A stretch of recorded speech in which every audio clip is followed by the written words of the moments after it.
On a warm Caribbean night in 2005, an 18-year-old girl from Alabama walked out of a crowded bar in Aruba and disappeared forever.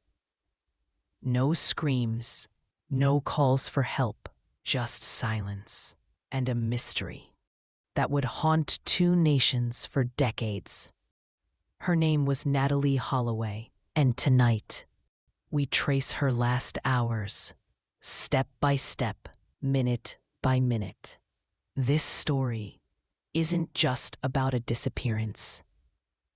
It's about a mother who refused to give up, about lies, deceit, and an investigation that failed, about paradise hiding a nightmare.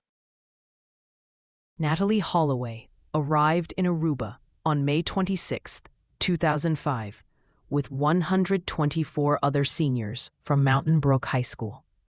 The island was a postcard come to life. White sand, turquoise water, palm trees swaying in the warm breeze. For Natalee, this trip was freedom, a chance to celebrate the end of high school before college. Friends described her as cautious but adventurous. She had a sparkling laugh and an eager curiosity. Teachers described her as diligent, always polite, always aware. She loved the small comforts of home. Yet on this island, she wanted adventure. For the next 4 days, the students soaked in Aruba's beauty. Pool parties, sunny beaches, and music filled the air. Natalee laughed, danced, and made friends quickly. But beyond the sun, there was the nightlife. Aruba, like many tourist islands, thrived after dark. Bars were crowded, drinks flowed freely, and few questioned underage visitors. Natalee had no reason to fear. The adults she trusted told her she was safe. But predators did not need permission. They just needed opportunity. May 30th, 2005, the final night. Carlos and Charlie's, a popular tourist bar, pulsed with music. Tourists danced under neon lights, drinks in hand, arms in the air. Natalee, excited and carefree, joined the celebration with her friends. In the corner, leaning against the railing, stood Joran Vandersloot, tall, confident, with eyes that seemed to miss nothing.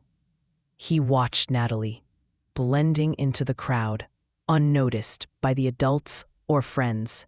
He approached her casually, friendly. Natalee smiled. They danced, laughed, drank. The bar was crowded, the music deafening, and no one realized this night would be Natalee's last as she was known to the world. Outside the bar, a silver Honda waited. Natalee stepped into the back seat with Joran beside her. The Calpo brothers sat in the front. What happened in the next few minutes is still debated. Joran's story changed repeatedly over the years. The Calpo brothers contradicted each other. But one truth remained. Natalee got into that car alive. 8 minutes from the bar to the beach. 8 minutes that would determine everything. Natalee never returned. At 2:30 a.m., most seniors staggered back to their hotel rooms, tired, sunburned, half laughing through the haze of the night. Doors opened, showers ran, some collapsed into bed fully dressed.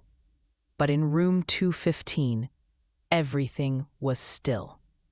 Natalee's bed was untouched, sheets crisp, not a single wrinkle. Her suitcase sat open, clothes neatly folded, like she had only stepped out for a moment. Her phone lay on the nightstand, silent. Her purse was still there. Her room key card was missing, and for the first time, a quiet alarm began to ring in the back of one friend's mind. A feeling she couldn't explain. Something wasn't right. By 8 a.m., panic replaced exhaustion. Friends knocked on Natalee's door. No answer. They checked the hallways, the lobby, the elevators, the beach outside. At first, they told each other things like, "She probably fell asleep in someone else's room. She might be at breakfast. She's probably on the beach." But as the minutes passed, hope drained. She wasn't at breakfast. She wasn't by the pool. She wasn't with any other group. And then, a student advisor said the words that changed everything. She missed her flight.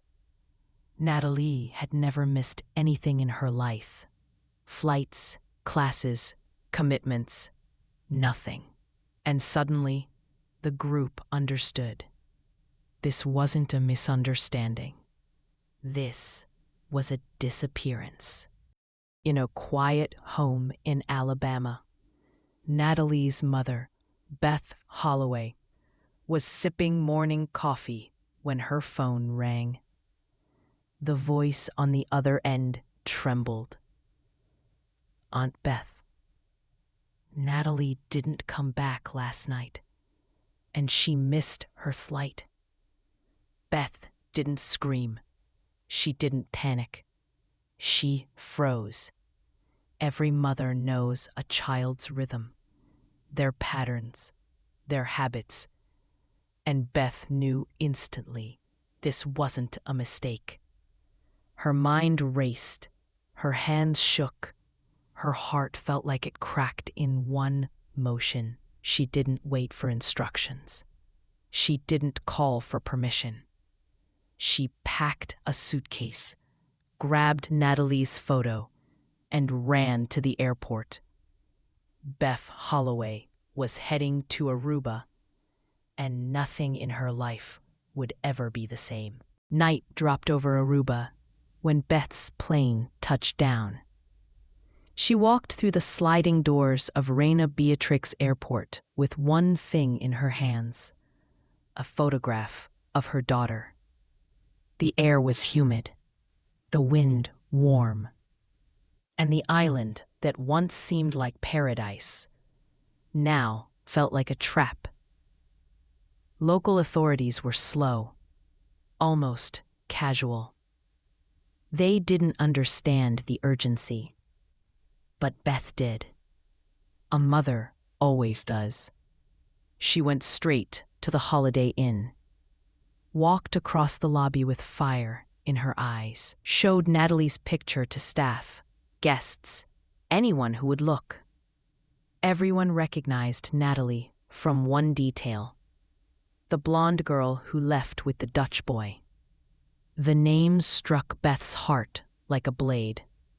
Joran, a stranger, and the last person seen with her daughter. Beth found Joran Vandersloot within hours. He lived nearby, in a quiet Dutch neighborhood. When the door opened, Joran stood there, calm, expressionless, almost bored. Beth asked one question: "Where is my daughter?"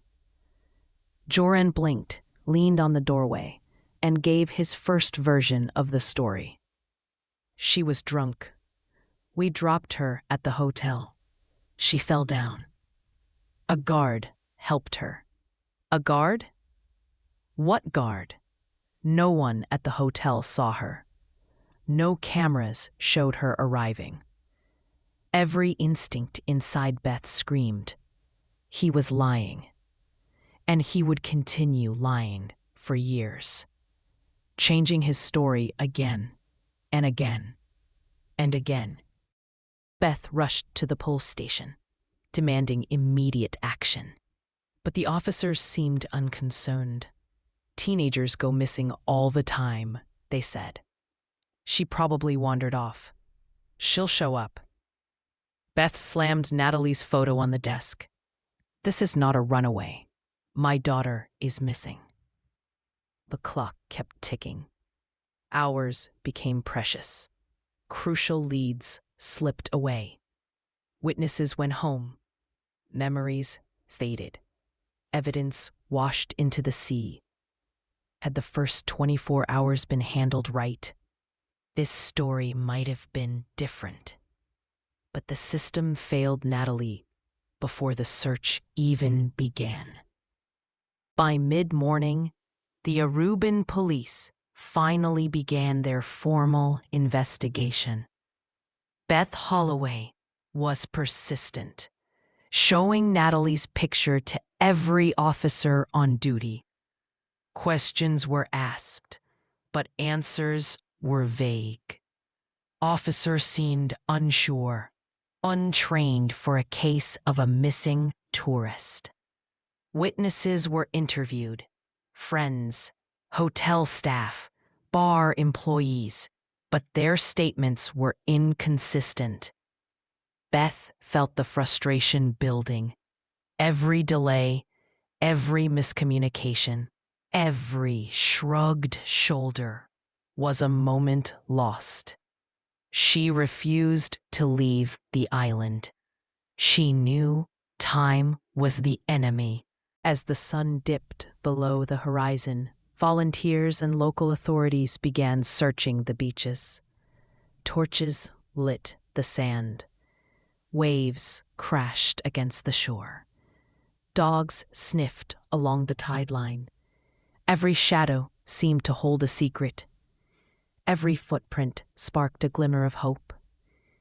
Beth walked along the shore herself, calling Natalee's name into the night, her voice echoing against the cliffs. The darkness was suffocating. The wind carried both the salty scent of the ocean and the unbearable weight of uncertainty. Back at the hotel, police interviewed Natalee's friends one by one. Some remembered seeing Joran flirt with Natalee. Others noted her nervousness after leaving the bar. Small details emerged.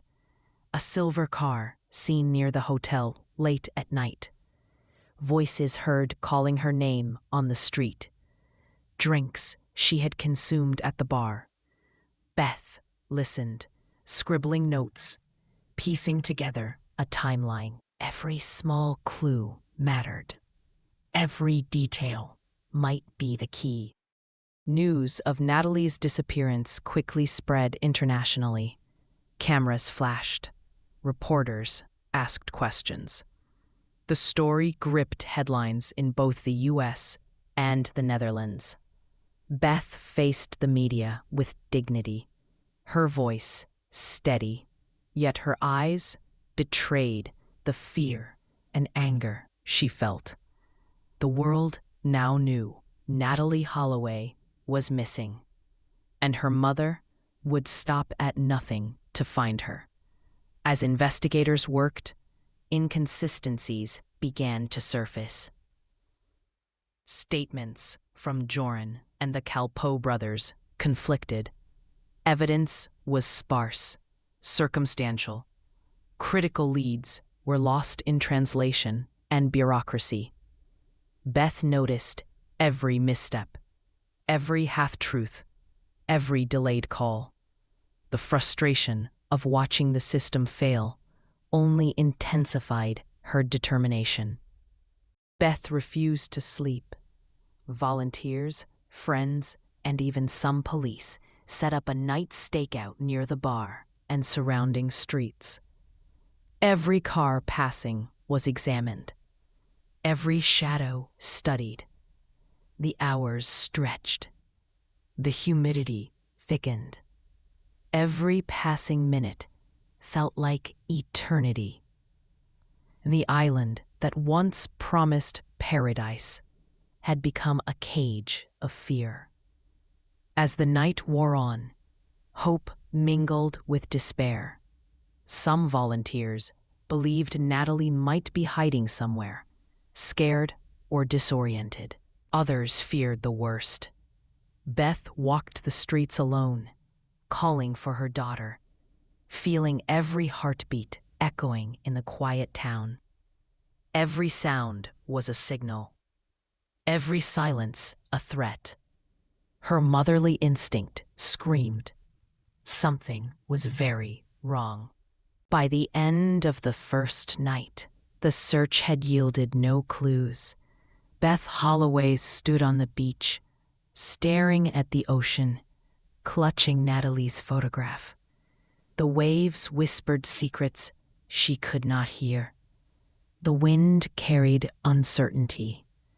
And so began a story of lies, misdirection, and heartbreak. A story that would grip the world and haunt a mother's heart forever. Dawn broke over Aruba, painting the streets in soft gold and pink. For Beth Holloway, there was no rest, only urgency. Investigators had begun piecing together the timeline, but contradictions ran rampant. Joran van der Sloot's story shifted with every retelling. The Kalpoe brothers offered vague details, often contradicting one another. Friends of Natalee recounted fragmented memories, laughter, drinks, flirtations, the last moments at the bar. Small details were scrutinized. Every minor inconsistency could be a key. Beth watched the investigation closely, sensing every misstep, every delay. Time was slipping away. Inside the police station, detectives convened. Maps were spread across tables, statements stacked like bricks. But nothing added up. Witnesses disagreed. Key evidence was missing. Beth sat nearby, frustrated. Every officer seemed hesitant. Every step forward met with bureaucracy and excuses. She realized that this investigation would not be straightforward. The system that should protect her daughter seemed more like an obstacle. Volunteers and police scoured the beaches for clues. Flashlights cut through the darkness. Dogs sniffed the sand, and volunteers combed the tide line. Every footprint, every shadow was examined. Every wave crashing on the shore carried a sense of hopelessness. Beth called Natalee's name into the night, her voice trembling yet determined. Every echo, every silence heightened her desperation. As the search continued, police turned to locals for information. Neighbors recalled seeing unfamiliar cars, young people walking late at night, or strange sounds near the resort. Some accounts seemed credible, others vague or confused. Every small memory was scrutinized. Beth absorbed every detail, connecting fragments into a timeline. Every second mattered. By now, news of Natalee's disappearance had reached international headlines. Cameras flashed. Reporters questioned police and volunteers alike. Beth faced the media with determination. Her composure was remarkable, but every glance betrayed exhaustion and fear. The world was watching, yet answers remained elusive. Every headline added pressure. Every rumor muddied the truth. Days passed, and investigators discovered new potential leads. Witnesses remembered seeing a silver car near remote areas late at night. Someone reported a strange smell along a deserted street. Unconfirmed tips pointed to abandoned buildings and secluded beaches. Beth followed each lead relentlessly, refusing to leave any stone unturned. Each new piece of information brought hope, but also fear of what might be found. Joran van der Sloot and the Kalpoe brothers were called in for further questioning. Each answer seemed rehearsed. Contradictions piled up. Beth watched, noting every hesitation, every evasive glance. She sensed their guilt. She sensed the lies. She knew the truth was close, just beyond reach. Search parties expanded into more remote areas of the island. Wilderness, cliffs, hidden beaches, all explored with flashlights and dogs. Every rock overturned, every bush searched, brought only emptiness. Beth stayed on the front lines, leading volunteers, keeping hope alive. The island that promised paradise now seemed like a labyrinth of fear. Despite exhaustive searches and interviews, no solid leads appeared. Frustration began to mount. Time was slipping. Evidence might be fading. Witnesses' memories blurred. Beth felt the weight of helplessness, yet she refused to surrender. Her determination became a beacon for volunteers and families of missing persons. By the end of Part 2, the island had transformed. Aruba's sun rose over beaches and streets that were still empty of answers. Natalee was still missing. The investigation had begun, but every misstep and every lie from the suspects would complicate it further. Beth Holloway's fight was only beginning, and the world was watching, waiting for any clue. The days in Aruba dragged on, each one heavier than the last. Beth Holloway refused to sleep, eat, or leave the island. Every hour that passed without news felt like a knife twisting in her chest. The investigation had begun, but nothing was moving fast enough. Witnesses were confused, officers untrained, and the suspects still told their conflicting stories. Beth went from location to location, showing Natalee's photograph to anyone who might have seen her. She visited bars, hotels, taxi stands, and beaches. Every stranger was a potential lead, every glance an opportunity. Her intuition screamed that time was slipping and that every delay mattered. The Aruban police were under pressure, but their inexperience showed. Statements were misrecorded, crucial details overlooked, and initial leads disappeared. Joran van der Sloot continued to alter his story, contradicting himself in front of the authorities. The Kelpo brothers seemed nervous but evasive, offering little clarity. Searches expanded beyond the hotel and bar areas to more remote regions of the island. Volunteers combed beaches, cliffs, caves, and dense vegetation. Dogs sniffed the sand and bushes. Torches cut through the darkness, casting long shadows across the tropical terrain. Yet with every step, hope seemed to fade. Natalee was nowhere to be found. Beth kept pushing, organizing volunteers, coordinating searches, and pressuring the authorities to act. The local media arrived in force, broadcasting every detail to the world. Her story reached American television and newspapers, captivating the nation. But fame did little to move the investigation forward. The frustration of bureaucracy, false leads, and mismanagement only compounded the anguish. Interviews with friends and acquaintances provided fragments of information. Fleeting glimpses of Natalee at the bar, details about drinks consumed, and interactions with Joran and his friends. Every small fact was analyzed, pieced into timelines, but nothing concrete emerged. Beth clung to each detail, knowing that even the tiniest clue could break the case. As the week wore on, the tension mounted. Rumors spread about Natalee's fate. Volunteers and locals began to whisper possibilities, some terrifying. Beth faced these with grim determination, ignoring speculation while pursuing tangible leads. The island itself seemed to shift under the weight of anxiety. Streets that once buzzed with tourists now carried a subtle tension, and every shadow seemed like a threat. Joran and the Kelpo brothers were called repeatedly for questioning, their statements inconsistent and often evasive. Each time Beth observed them, her suspicion grew. She could sense the lies, the hesitation, the careful selection of words to hide the truth. She would not allow the investigation to be derailed by their deception. The nights were long and sleepless. Beth participated in searches until exhaustion threatened her resolve. She walked alone along beaches and cliffs, calling Natalee's name into the wind, listening for a response that never came.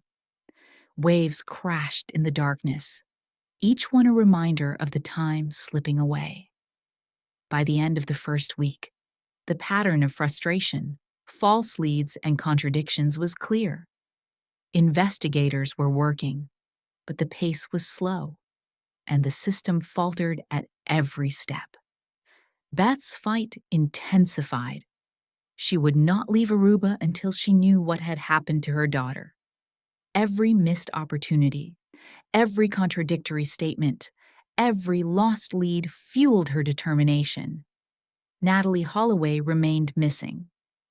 The investigation had begun, but the labyrinth of lies, misdirection, and procedural failures had already taken its toll. Beth's journey was no longer just about finding her daughter.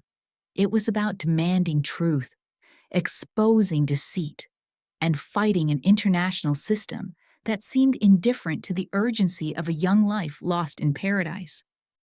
The search stretched into its second week, and Aruba seemed smaller, tighter, and heavier under the weight of Natalee's disappearance. Every street corner, every quiet alley, every secluded beach became a potential hiding place. Beth Holloway refused to leave.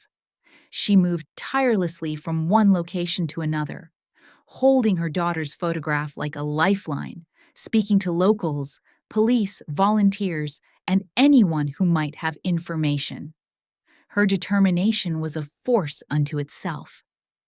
Joran van der Sloot and the Kalpo brothers were under constant scrutiny. Every interview, every visit to the police station, revealed more inconsistencies. They contradicted themselves repeatedly, their stories shifting to evade responsibility. Beth observed every detail, every pause, every evasive glance, convinced that the truth was buried somewhere between their words. Meanwhile, the volunteers, a mix of locals, tourists, and concerned citizens, scoured every corner of the island. Beaches were combed with flashlights, cliffs were climbed, caves explored. The tropical heat and humidity made the work grueling, but no one faltered. Every unturned stone, every rustle of leaves, every distant sound could be the clue that changed everything. The media presence intensified. International news crews arrived, broadcasting Natalee's story to millions. Her mother became the face of the search, calm in the storm of cameras, yet her eyes betrayed the anguish and fear that she carried. Headlines demanded answers, but the investigation struggled under miscommunication, cultural misunderstandings, and procedural errors. Witnesses began coming forward, sometimes with conflicting accounts. Small details emerged. A glimpse of Natalee walking with someone after leaving the bar, a car parked suspiciously near the hotel, the sound of a woman's voice calling out in the night. Each fragment was scrutinized, but piecing together the timeline remained a challenge. Every delay, every lost opportunity weighed heavily on Beth's heart. Searches expanded further into rural areas and remote paths. Dense vegetation, rocky cliffs, and hidden coves were examined with precision. Dogs worked tirelessly, sniffing out every trace. Volunteers moved in disciplined lines, coordinating their efforts, but the vastness of the island made the search feel endless. Each night ended with frustration. With no answers, only shadows and empty beaches, Beth maintained relentless pressure on local authorities. She demanded that every lead be followed, that every statement be verified, that every possible avenue be explored. But bureaucratic delays and the inexperience of some officers slowed progress. Frustration turned into anger, and anger into determination. Beth refused to allow inefficiency to rob her of time, knowing that every hour mattered in the search for Natalee. The emotional toll was immense. Volunteers and police alike began showing signs of exhaustion, yet Beth pushed onward. She spoke to groups of students, friends, and locals, rallying them to continue, to keep searching, to never give up hope. Her voice became a clarion call, echoing across the island, inspiring those who felt helpless to act. As the days passed, the complexity of the case grew. Lies, half-truths, and omissions clouded the investigation. Beth realized that the real battle was not just against time or geography. It was against deception. Every conflicting story from Joran and the Calpo brothers complicated the effort, making it nearly impossible to separate fact from fiction. One night, Beth stood alone on the beach, waves lapping gently at her feet. She held Natalee's photograph, speaking her name into the darkness, calling out to her daughter as if the ocean itself could carry the message. The wind whispered around her, a reminder of both the beauty and the danger of the island. She vowed silently that she would not stop. She would not rest until she knew what had happened. The world watched as the case unfolded.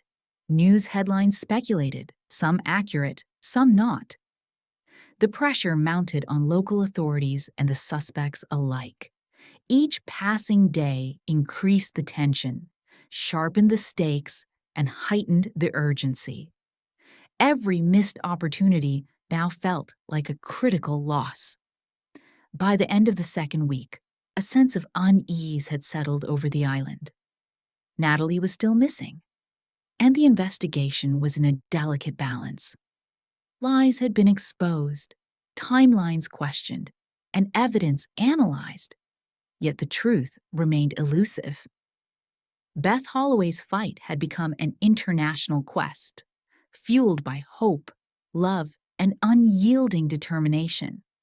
And as the sun set on another day, the shadows of Paradise Isle grew longer. Every moment brought both the possibility of discovery and the looming presence of uncertainty. Beth's journey was far from over, and the story of Natalee Holloway was only beginning to reveal its layers of mystery, deception, and heartbreak. The days in Aruba had begun to blend together. Beth Holloway's world had become a relentless pursuit of the truth. Each sunrise brought a new wave of frustration, hope, and fear. Volunteers spread across the island, combing beaches, cliffs, and hidden paths. Police officers retraced witness statements, followed tips, and tried to piece together a timeline that grew more complicated with every passing hour. Joran van der Sloot and the Calpo brothers continued to present contradictory accounts. Every time they were questioned, their stories shifted in subtle ways, forcing investigators to double-check every detail. Beth observed from a distance, absorbing the nuances of their behavior. Each hesitation, each evasive glance, seemed to speak volumes more than words ever could. New leads began to emerge, small fragments that could potentially unlock the mystery. A taxi driver reported seeing a silver car parked near a remote beach, late at night. Another witness described hearing a woman's voice calling out in the darkness, though they could not confirm the source. Even seemingly insignificant details were now meticulously cataloged, each one treated as a potential breakthrough. Beth organized meetings with volunteers, strategizing how to cover every inch of the island. The terrain was treacherous in places. Dense forests, jagged cliffs, and hidden coves. Despite exhaustion, the team persisted. Dogs sniffed along trails, flashlights cut through the darkness, and each footprint was examined. The hope of finding Natalee kept them moving forward, yet the frustration of finding nothing weighed heavily. The media intensified their coverage. International attention brought pressure to the local authorities. Reporters, cameras, and news crews were everywhere, questioning police, volunteers, and even locals who had come forward. Beth maintained composure, answering questions with grace, but every glance revealed the exhaustion and grief she carried inside. The world was watching, but answers were still nowhere in sight. Police began to focus on Joran and the Kalpoe brothers more intensively. Interrogations grew longer, each session uncovering small contradictions. Officers meticulously recorded their statements, hoping that one misstep would reveal a critical truth. Beth studied every recording, noticing subtle body language, shifts in tone, and minute inconsistencies. She began to see the puzzle forming, yet the pieces were scattered and incomplete. Meanwhile, the volunteers expanded the search to more isolated locations. Beaches beyond the resort areas, overgrown trails, and abandoned structures became the focus. Every rock overturned, every bush moved, every shadow explored. The heat and humidity were relentless, but the volunteers remained resolute. Each day ended with fatigue, yet Beth's resolve never wavered. She pushed the team forward, fueled by a mother's desperation. Rumors began circulating among locals and tourists. Some spoke of strange vehicles seen in odd locations. Others mentioned whispered conversations overheard in passing. Every rumor was followed up, but many led nowhere. The investigation grew more complex, and the weight of misinformation became an additional burden. Beth sifted through it all, determined to separate fact from fiction, to follow only those leads with tangible evidence. Despite the intensity of the investigation, there were moments of quiet reflection. Beth would walk alone along deserted beaches at night, calling Natalee's name, listening to the waves and imagining where her daughter might be. Each sound, each distant echo, became a message in her mind, a sign, a flicker of hope that kept her moving forward. As Part 5 unfolded, the investigation remained fraught with obstacles. Lies from the suspects, incomplete witness statements, and procedural delays tested Beth's patience. Yet she continued relentlessly, refusing to allow despair to overcome determination. Every day, every hour, every minute mattered. The search was no longer just a mission. It was a fight for truth, for justice, and for closure. By the end of Part 5, the pattern was clear. Progress was slow, frustration was high, but hope remained unbroken. Beth Holloway's resolve had become a beacon for those helping her, and the story of Natalee's vanishing continued to grip the island and the world. The mystery was far from solved, but every step brought them closer to uncovering the truth. The investigation reached a tense point. Witness statements contradicted each other, and every lead seemed to dissolve before progress could be made. Beth Holloway never stopped, coordinating volunteers, questioning locals, and scrutinizing every statement. Joran van der Sloot and the Kalpoe brothers' lies became more elaborate. Each interrogation revealed subtle inconsistencies, each one hinting at the truth buried under layers of deception. The search expanded to remote cliffs and dense forests, yet Natalee remained missing. Media attention grew, increasing pressure on the authorities. Rumors swirled, and the island seemed tense, every shadow a potential clue. Beth's resolve never wavered. She continued calling out for her daughter, pushing forward through exhaustion and despair. Frustration mounted as days turned into weeks. Every lead brought more questions than answers. Volunteers combed the island tirelessly, searching beaches, caves, and abandoned structures. Beth learned to navigate bureaucracy, insisting that investigators follow every detail. Lies from suspects became tangled, revealing glimpses of the hidden truth. Nighttime walks along the beach became ritual, each sound a faint hope. The search was relentless, but hope remained the fuel driving Beth's unyielding fight. The pattern of deception and mismanagement continued. Investigators worked tirelessly, but progress was slow. Joran and the Calpo brothers were under constant scrutiny, their statements dissected for inconsistencies. Beth Holloway's determination became a symbol of persistence. Volunteers and locals joined in, driven by her example. Each new day brought renewed searches, new interviews, and the haunting realization that Natalee's disappearance was still unresolved. Months passed, yet Natalee remained missing. Investigators re-examined every clue, revisited every statement, and explored every lead. The world watched, captivated by the mystery, frustrated by the lack of closure. Beth's campaign grew into an international plea for justice. The struggle against time, deception, and bureaucracy continued. Every moment was a reminder of a young life lost, a family's heartbreak, and the fragility of truth in a world filled with lies. The story of Natalee Holloway left an indelible mark.